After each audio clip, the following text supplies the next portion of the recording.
Hey everybody, so for this week's Cooking with Mr. Tolley, we are going to be having ceviche. So ceviche is one of my favorite dishes. I remember eating it as a kid, and the first thing I remember asking my mom about it when she gave it to me was, can you eat raw fish? And she laughed and told me it was chemically cooked.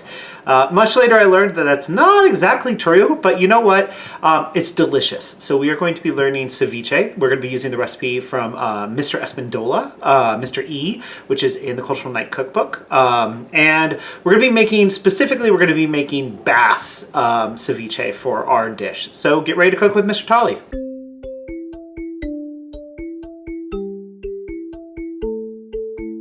All right, so the good news about ceviche is it is another dish that does not require a lot of cooking. It's something similar to a salad.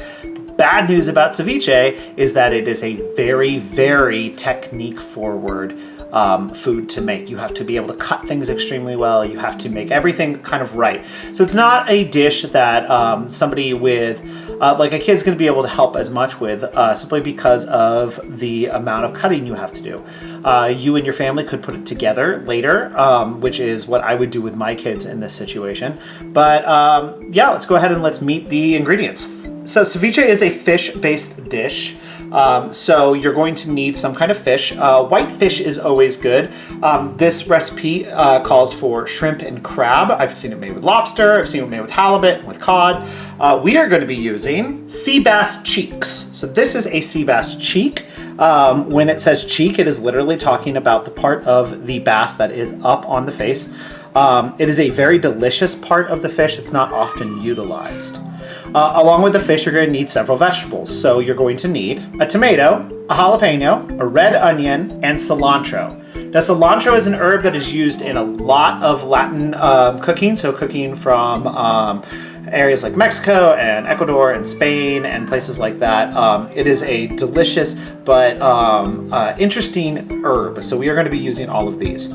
As well as those, you can also include avocado, cucumber. Now there are other things you can put in this as well. Bell peppers are used a lot. I'm going to be sticking with avocado and cucumber because I happen to like those things in my ceviche.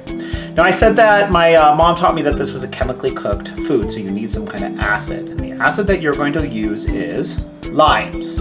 Limes are most traditional. You wouldn't use a lot of lemons with this, but a lime is a very traditional one. So now we're going to get into the knife cuts. A lot of this is going to be very, very small, very particular knife cuts. So we're going to go ahead and look at what those are. All right, so we're going to be starting our knife cuts with the fish. Now, depending on your personal tolerance for fish that is not cooked, we'll have a lot to say about how you cut your fish. Because I'm cooking for my small children, I'm going to cut it pretty small. The smaller it is, the more it will be affected by the acid. So I'm going to go ahead and just cut some strips out of my bass cheeks here. And then I'm going to cut those into cubes. And you can see I'm going for like, half-inch cubes here for the most part. This is another good time to make sure your knife cuts are really nice and consistent. The more consistent your knife cuts are, the more this will kind of all be similar. And you do want ceviche to be very similar across. So I'm going to go ahead and cut up the rest of these sea bass cheeks, and then we'll get on to our vegetables.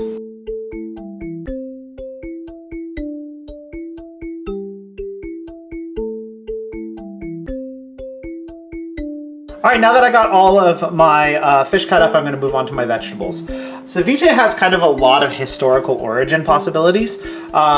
The main one that I know of is it comes from an ancient coastal community in Peru. Modern ceviche is over most of Central and Southern America, though. It's extremely popular. If you'd like to learn a lot more about this, you can go talk to Chad White from Zona Blanca. He would love to talk about ceviche, I'm sure. He's a big fan of it. So we're gonna go ahead and cut our tomato. If you remember correctly from watching the video on Som Tam, tomatoes are one of the harder ones to cut, so we have to make sure that we are using either a serrated or a very sharp knife. Now, I'm actually gonna be using a little bit more than the amount of tomato that was listed in the dish. And the reason I'm going to do that is because I have extra tomato left over. Dishes like this are excellent ways to eliminate kind of leftovers. So I have too many tomatoes, I can put them into my ceviche. I have a extra jalapeno lying around that I'm not going to use and I want to make sure it doesn't go bad. I can put it into my ceviche. As long as it matches with what you're doing, extra vegetables never hurts a dish like this, in my opinion. So again, here's my other extra one. You can see that this was cut differently than I cut mine. So I'm just gonna go ahead and cut down on the top to get rid of that. You'll see that my tomato's a little odd. It's got some strange colorations to it. It's an old tomato. Tomatoes start to get worn down the older they get. The skin gets a little pitted and pockmarked. It's not bad. It's not gonna hurt you. So it's not a problem. I wouldn't necessarily consider that an issue. So I'm gonna go ahead and finish cutting up this tomato, and we're gonna move on next to our jalapeno. Now, remember always with chilies can be spicy. They can be a little bit intimidating. In South American food and Central American food, they're extremely important. You cannot make South American food or Central American food without chiles. So, as always, don't forget, the capsaicin, the thing that makes it spicy, is here in the pith and here in the seeds. So if you want it to be less spicy, simply remove that. I'm gonna go ahead and do that once again because I have kids. Again, my trick to getting rid of this is to use a spoon. I simply dig my spoon around in there and kind of use it to wedge out my insides. Leaves me a nice clean jalapeno. I'm gonna dice this up pretty small, much smaller than I did my tomatoes. I want the jalapeno in there more for the flavor than I want it for the look and the texture. So I'm gonna go ahead and make sure that my jalapenos are nice and small. So I'm gonna go ahead and cut those off off screen. You don't need to watch me dice anymore. You've seen enough of that already in this video, and I don't want it to get boring.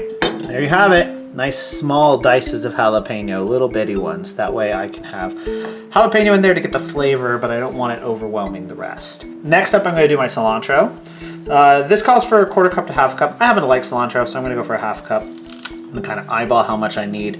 Now I wanna make sure, again, this is finely chopped. So when I'm cutting herbs, it's very easy to bruise them, and I don't wanna bruise them. So I'm just gonna put it here, kind of hold it in a bunch, and I'm just gonna cut really fine. All right, you might have noticed my rocking motion that I started doing there with my cilantro at the end. Helps you to get a nice fine cut, get things going. All right, now that I got those cut up, they are gonna go into my bowl with my fish, my sea bass cheeks. Clear up my space a little bit so I can cut up my tomato, or my onion. All right, now an onion. Onions are different from each other. People don't always realize that, but it is an important thing to note. Different types of onions have different flavors. They have different properties to them. Ceviche, in my opinion, always tastes better with a red onion. And the reason I think that is because red onions tend to be a lot milder. So I'm not going to be overwhelming the dish. I'm not going to be overwhelming the fish. The big point about any dish like this is to make the fish shine. So the next thing I'm gonna do is I'm just gonna take a look at my ceviche. You can see those brilliant, beautiful colors in there. I don't wanna have more onion in here than I have everything else. So if I cut up this entire red onion, I would have so much red onion that that's all I would taste. I wanna have balance. So I'm gonna go ahead and start with half of my onion, and I'm going to see from there if that's right. So, as always with an onion, cut it in half, find the hairy end, and I'm gonna do a dice on this. So I'm gonna cut off the non-hairy end like so, and I'm gonna peel it. All right, when I do a dice on my onion, the easiest way to do it is to actually get your dice set up before you do anything else. So I'm gonna start by making, I want mine very small because I don't want it to be overwhelming. So I'm gonna just make really thin slices. There you go. You can see those thin kind of rows of slices that I made. You can also see my angle got a little bit off in there. And then I'm gonna try and make exactly that same size, but instead of going in, I'm gonna come down on it. I also want you to notice before I do that, I did not go all the way through the onion. I stopped. So here we go, let's make those other cuts. All right, and this is where the magic comes in. This is why we cut our onion like this, because now I'm gonna cut across my onion and down. I'm gonna have perfect dices, just watch. And there you have it, perfectly diced onions. Wasn't too difficult. It's not a hard knife skill to learn. It's a very important one to learn. That is how you cut an onion. Make sure you cut onions like that. Saves your fingers. It does not save your eyes. We've talked about how onions make you cry because of chemical in them. So I'm going to go ahead and I'm going to put these onions into my ceviche mix. And I'm just going to compare my amount of red onion to everything else. So let's take a look. There we go. I'm thinking, based on what I can see, that that's a good amount of red onion. I could put more in, but I don't want red onion to be my main feature. I want my fish to shine. So I'm gonna leave it at that at this point. So now I can add my extras, anything else I want in there. I'm going to put in my cucumbers in now, and then I'm gonna add salt and pepper. And then I'm going to add in, after I've mixed that all together, I'm gonna add in my avocado. And I wanna add in my avocado last because I wanna make sure that I don't mush it up. A good ripe avocado bruises really easily. So I'm gonna go ahead and cut up my cucumbers and add them to my ceviche.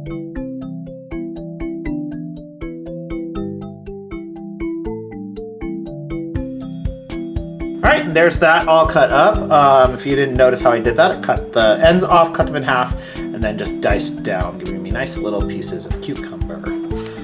So you might notice I have this thing. It's a bench scraper. Bench scrapers are exceedingly useful. They allow you to pick up all your food, transfer things safely. If you don't have a bench scraper, get a bench scraper. All right, next up, I'm going to add in salt, and I'm gonna add in lime. I like pepper in pretty much all my foods. It's not necessarily traditional in this dish, but I like it. And a couple grinds of black pepper. Fish is a great time to use white pepper because it doesn't mar the fish. I'm gonna add in a nice healthy dosage of salt. Big fan of that. And then I'm going to cut my lime and I'm gonna get it mixed in.